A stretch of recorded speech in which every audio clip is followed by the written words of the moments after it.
Нұрекен Елдос Наурызбекұлы, Цар Тестері және BigBounty.kz платформасының қауіпсіздік сарапшысы. 1997 жылдың 11 наурызында Талдықорған қаласында өмірге келген. Ғұмарбек Дәукеев атындағы Алматы энергетика және байланыс университетін 2021 жылы бітірген. Ақпараттық қауіпсіздік жүйесінің магистрі. The Standoff 5 орын және Rubik CTF 2 орын иеленген. Offensive Security Web Expert халықаралық сертификациясынан өткен. В Казахстане вообще не было такого. То есть это первая такая платформа, в которой можно зарабатывать.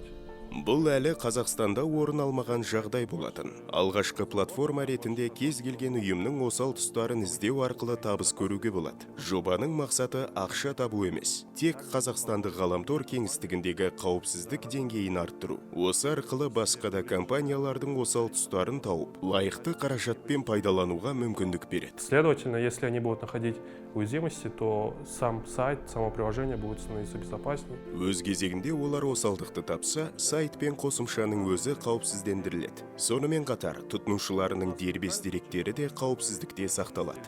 Біздің жағдайда бұл бірегейлікке ие болды. Себебі, бірден мемлекеттік деңгейде іске қосылды және оның аналықтары жоқ. Олардың қандай да бір ілмегі бар, өткір қармағы бар. Яғни жиналуы, тізімі мен деректері, және осы ілмектер бойынша анықтап алуға болады.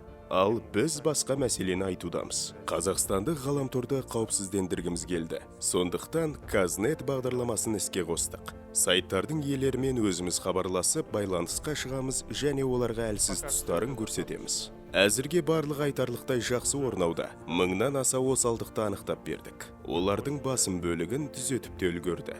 Ал ең осал тұстарына келгенде алғашқы төлемдер де болды. Жалпы, барлығы өз орнымен жүзеге асуда. Біздің BigBounty.kz платформамызға қазір бірнеше компания қатысуда. Сондай-ақ eGov, Zerde Gov.kz сынды мемлекеттік органдар, WebTotem.kz, PS секілді сайттар және Казнет бағдарламасы бар. Бүкіл Қазақстан бойынша әлсіз тұстарын анықтап, осы мәселені ресурстардың басшылығына жеткізуге тырысамыз. Осы жоба арқылы мемлекетіміздің ғаламтордағы қауіпсіздік деңгейін нығайтудамыз. Повышаем уровень безопасности на уровне страны.